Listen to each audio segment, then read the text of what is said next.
Good afternoon and welcome to another episode of Unscripted and Unchained RPG Review. I am DM Bloodworth, and as you can see by the graphics, today's video I'm going over Session 0 for my newest AD&D 1E campaign, The Shattered Shield. So the way I go about creating a new campaign is I decide on where I would like for it to be, and then what is the general tone and story of the campaign that I'm looking to have told through both my design and more importantly the player's actions.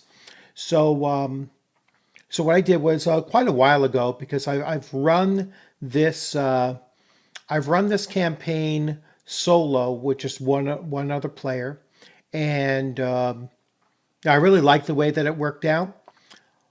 But creating it for a party is a little bit different, and I'll get into that once I switch over to Roll20 and discuss that. But there's a lot of interesting aspects for a DM that come into play when you're pretty much sticking to source material and you're sticking to the rules nearly as written. So I don't want to say this is quite a raw for it. I do have a few minor tweaks to Advanced Dungeons and Dragons First Edition related to it, but not very many. And I'll talk a little bit about those as well.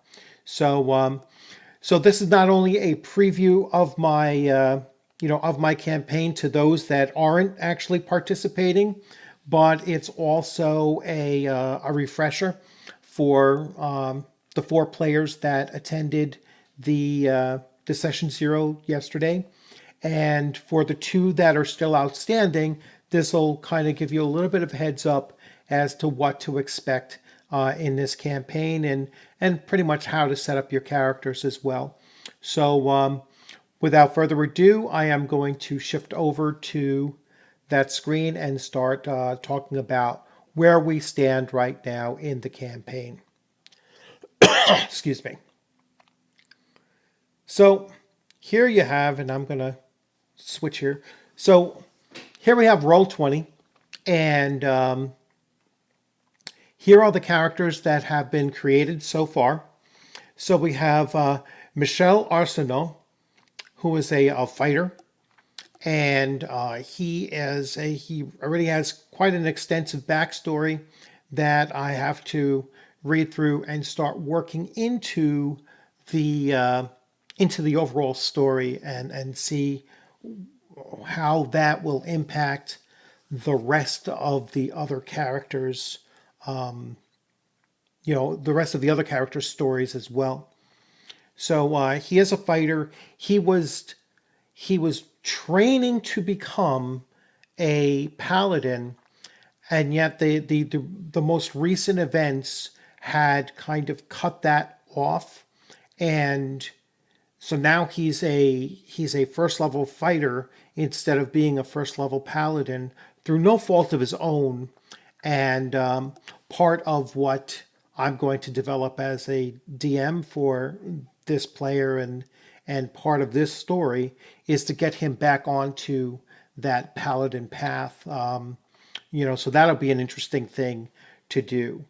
Then we have Cedric, and Cedric is a cavalier, and Cedric is also in the Holy Order of the the Knights of the Shieldlands, and his story is being the only cavalier in the group right now.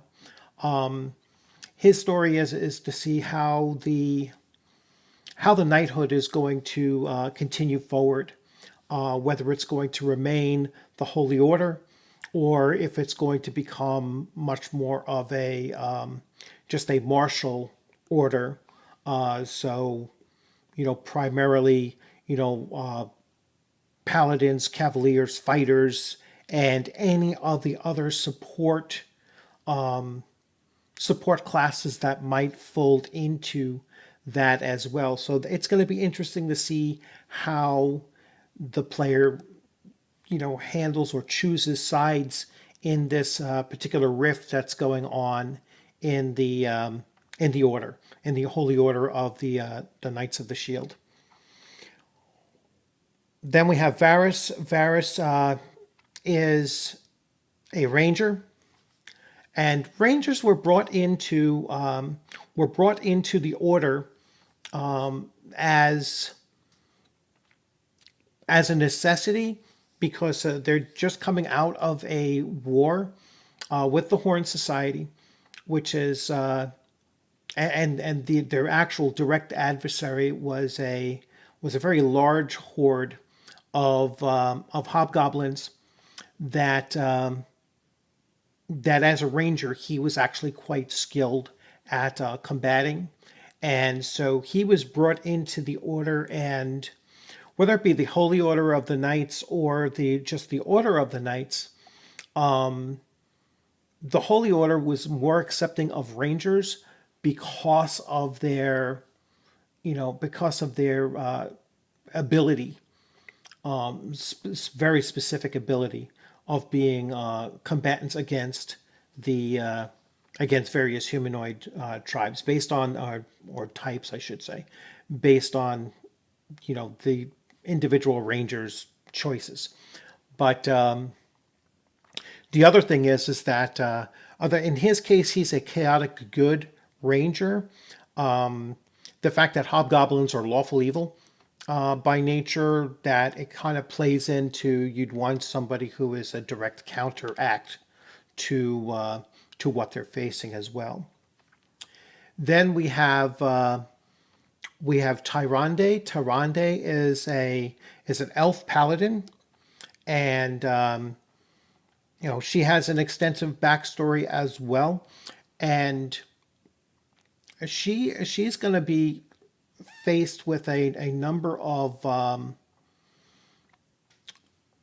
dilemmas or issues because she is part of the Holy Order of the Knights of the Shield, being a paladin, being an elf, and the fact that the hobgoblins are particularly desirous of slaughtering elves.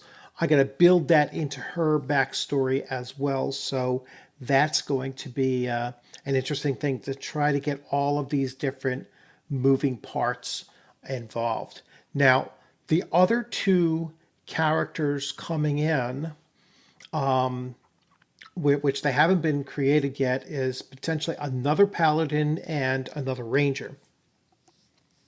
So I want you to think about it this way, and because this is the way I have to think about it. We have essentially the core is all fighter types: paladins, rangers, and a cavalier. And when you're trying to create adventures and all of your participating character classes are of kind of one general type, it becomes a challenge to write adventures that that utilize some of their other secondary traits a little bit more than if you have a very mixed party, where you can then say, all right, I'm going to write a fairly generic adventure, and sure, everybody has a role, but everybody will still be functioning within their primary role. In this case, their secondary roles are going to be a little bit more of an importance than just their primary role. So I'm looking forward to that. That's going to be a nice challenge, and for myself in writing adventures that kind of play into not just the individual players' desires for their characters, but their secondary abilities and skills will also come into play. So I'm looking forward to doing that. Now you'll see that I have 3 NPCs. So the 3 NPCs are a magic user, a cleric, and a thief. When you're playing online, there's always things that come up where, a player can't come in today. So it's like, okay, we'll move forward, and we'll have one of these other characters rotate in order to fill that slot. Or I might develop a story, based on the character's actions, where one of these three, or maybe all three of these NPCs, will be needed to be brought on in order to assist the entire, the whole group to participate and have a chance for success. So I like having the players through their characters know that they have several support contacts out there that they can call upon and pull into the adventure as they need, or I, as the DM, can do the same thing. I can say, well, you know what, in this next adventure, I've decided that they're going to need a cleric for this, particular purpose, and so I will then insert the cleric and weave the story together why the cleric needs to be there. So I'm going to switch views here. So as you can see, when you're writing campaigns, there's a lot of different things that you need to keep in mind. Setting being first, and the lore and the overall tone of the game that you're looking to play, and then obviously the rule books that you're going to use. So we're using basically everything that's in first edition, from the player's handbook, the dungeon master's guide, obviously, the two monster manuals, and the fiend folio. I will certainly have things coming out of those three books, but also the characters or the players have access to Unearthed Arcana, with very little tweaking, being done to it. They will have the Dungeoneer Survival Guide. They'll have the Wilderness Survival Guide. They'll have the Manual of the Plains, particularly as they're becoming a little bit more powerful. So they'll have access to that as well, and then obviously, deities and demigods, or legends and lore, or from the world setting, the World of Greyhawk box set. They'll have access, obviously, to the deities of the Greyhawk setting that that they may have to utilize, especially for the cleric and the paladins involved. They're going to choose deities that they're following, and will integrate that into the system as well. So the minor tweaks that I do for my campaign, and this is particularly for the two players that haven't quite created their characters yet and jumped online. Excuse me. First of all, I use the roll four, drop the lowest for attributes.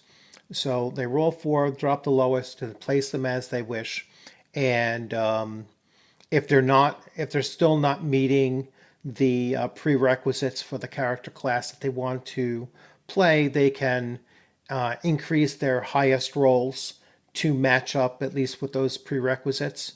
That might leave them a very mediocre, let's say, paladin, but for the most part, they'll still be a fairly balanced character. Or they can just decide to, I don't think I can play this, and then just re-roll and come along those lines. As long as I don't get a character that comes in with 17s and 18s in every single attribute, then I'll be like, oh, listen, you gotta tone this down a little bit. Or I get a character come in where they have 8s and everything.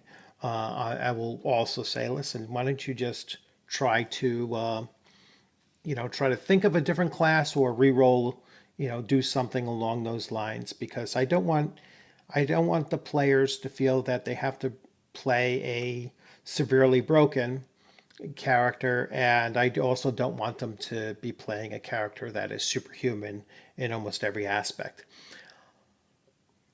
The other tweak that I do, and I've done this now for quite a number of months, is the way that clerics and in this case paladins uh, handle following their deities and living up to the expectation of their deities or the religion that surrounds their deities. And that's more of a focus on the domains of their deities rather than just the alignment. The alignment is a too general, too broad kind of spectrum that they're meant to, fall within.